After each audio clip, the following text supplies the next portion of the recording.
Bonjour à toutes et à tous. Aujourd'hui, on va s'attaquer à un gros morceau du droit de la famille en France, l'autorité parentale. Alors ce terme peut faire un peu peur, on imagine tout de suite une idée de pouvoir, de contrôle, mais faut oublier ça. La loi française, elle, voit les choses de manière complètement différente. Pour elle, l'autorité parentale, c'est avant tout une mission. C'est un ensemble de devoirs qui sont entièrement tournés vers un seul et unique objectif, l'intérêt de l'enfant. Pour bien comprendre comment tout ça s'articule, on va suivre un parcours logique. D'abord, on va définir ce que c'est que cette fameuse mission. Ensuite, on verra comment ça se passe au jour le jour, dans la pratique. Puis, on explorera les situations où ce principe ne s'applique plus, jusqu'à la mesure la plus extrême qui soit, le retrait de l'autorité parentale. C'est parti! Première étape donc, l'autorité parentale vue comme une mission. Et les mots sont importants ici, on parle bien de droit et de devoir. Tout, absolument tout, est pensé à travers le prisme de l'enfant et de son bien-être. Alors que nous dit le Code civil? Il est très clair, l'autorité parentale est un ensemble de droits et de devoirs. La nuance est énorme, parce que ça veut dire que le but, ce n'est pas de donner du pouvoir aux parents pour eux-mêmes, c'est plutôt de leur confier une sorte de boîte à outils légale pour protéger, éduquer et accompagner leur enfant. Et ce qui est vraiment intéressant, c'est de voir à quel point cette mission est vaste. On ne parle pas juste de donner à manger et d'offrir un toit, non. On parle de sécurité, de santé, de moralité, d'éducation. Et attention, il y a une nouveauté très importante en 2024 qui change la donne à l'ère des réseaux sociaux, la protection de la vie privée et du droit à l'image de l'enfant. Concrètement, ça signifie que poster une photo de son enfant sur Internet, ce n'est plus un geste anodin, c'est un acte qui engage directement l'autorité parentale. Pour naviguer dans toutes ces décisions qui sont parfois très complexes, les juges et les parents ont deux principes directeurs, deux sortes de phares pour les guider. Le premier, la boussole absolue, c'est l'intérêt supérieur de l'enfant. C'est le critère numéro 1, celui qui l'emporte sur tout le reste. Le second, c'est ce qu'on appelle la coparentalité. L'idée, c'est que la loi va toujours chercher à préserver le lien de l'enfant avec ses deux parents autant que possible. On en vient à notre deuxième partie, l'exercice en commun. C'est le principe de base. L'idée, c'est que les parents décident ensemble. Mais concrètement, dans la vraie vie, comment ça marche? Quand il faut tout décider à deux tous les jours. Le socle de tout ça, c'est l'article 372 du Code civil. Il est simple et direct, les parents exercent l'autorité parentale en commun. Pour les couples mariés, c'est automatique. Et pour les parents qui ne le sont pas, eh bien c'est pareil, mais à une condition essentielle. Il faut que la filiation soit établie par les deux parents dans la première année de vie de l'enfant. C'est un détail de timing qui peut paraître anodin, mais qui a des conséquences juridiques absolument énormes. Mais bon, soyons réalistes, on imagine mal devoir demander l'accord écrit de l'autre parent pour acheter un cahier ou un pansement. Ce serait impossible au quotidien. C'est pour ça que la loi a introduit une distinction qui est vraiment fondamentale. Elle fait la différence entre deux types d'actes. D'un côté, on a ce qu'on appelle les actes usuels. En gros, ce sont les actes de la vie de tous les jours. Une visite chez le médecin pour un rhume, une demande de carte d'identité, l'inscription à la cantine. Pour tout ça, un seul parent peut agir seul. De l'autre côté, on a les actes importants.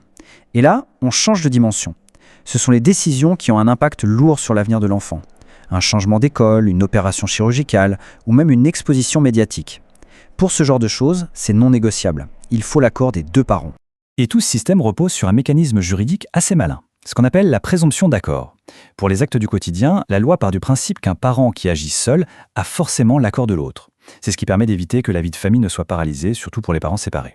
La question qui vient tout de suite après, c'est « D'accord, mais si pour un acte important, justement, les parents ne sont pas du tout d'accord, que se passe-t-il quand le dialogue est complètement rompu ?»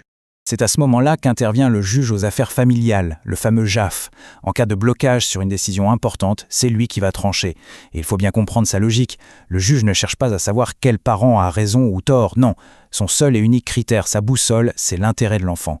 Face à un désaccord sur un baptême ou sur un traitement médical, il va écouter les deux arguments, mais à la fin, sa décision sera uniquement celle qu'il estime être la meilleure pour l'enfant. Point final.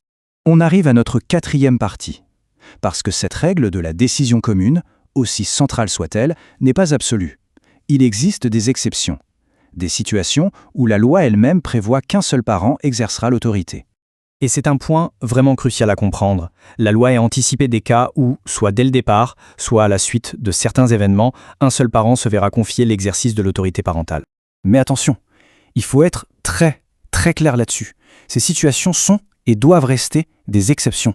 Un juge n'écartera jamais un parent de gaieté de cœur. Sa priorité absolue reste de préserver le lien de l'enfant avec ses deux parents chaque fois que c'est possible. Alors, concrètement, quels sont ces cas? D'abord, il y a les situations liées à la reconnaissance de l'enfant. Par exemple, si un seul parent établit la filiation ou si le second le fait trop tard, plus d'1 an après la naissance. Il y a aussi le cas où la filiation est imposée par une décision de justice. Et puis, bien sûr, il y a la situation tragique du décès d'un des parents. Dans toutes ces hypothèses, l'exercice de l'autorité devient automatiquement unilatéral. On aborde maintenant la mesure la plus grave, la plus radicale de tout le droit de la famille, le retrait total de l'autorité parentale. On peut voir ça comme la sanction ultime d'un manquement grave aux devoirs de parents. Ici, on ne plaisante plus. La loi est d'une sévérité absolue. On ne retire pas l'autorité parentale à la légère. Ça n'arrive que dans des cas d'une gravité extrême. Une condamnation pénale pour un crime commis sur l'autre parent, des violences ou des agressions sexuelles sur l'enfant, ou bien quand le comportement d'un parent met si clairement la sécurité ou la santé de l'enfant en danger qu'il n'y a plus d'autre choix possible. Et là, il y a une distinction juridique qui peut surprendre, mais qui est très importante. Retirer l'autorité, ça ne veut pas dire effacer la filiation. Concrètement, le parent perd ce qui est à gauche dans le tableau, le droit de prendre des décisions et souvent le droit de voir l'enfant. Mais il conserve ce qui est à droite, le lien légal. Et ça change tout. Par exemple, l'obligation de payer une pension alimentaire, elle, demeure. Et l'enfant, de son côté, conserve ses droits à l'héritage. Et c'est là qu'on trouve une des conséquences les plus fortes de cette décision. L'obligation n'est plus réciproque. Le parent qui a été défaillant doit toujours subvenir financièrement aux besoins de son enfant. En revanche, l'enfant, une fois devenu adulte, n'aura jamais aucune obligation d'aider financièrement ce parent s'il se retrouve dans le besoin. C'est une façon pour la loi de protéger l'enfant jusqu'au bout et de le libérer d'un poids futur. Il existe un dernier outil qui est moins radical que le retrait, c'est la délégation d'autorité.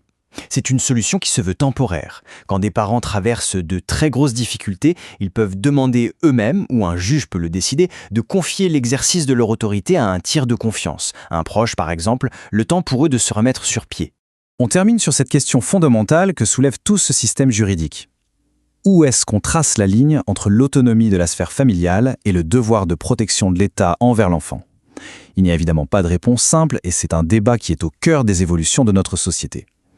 Merci beaucoup d'avoir exploré ce sujet complexe avec nous.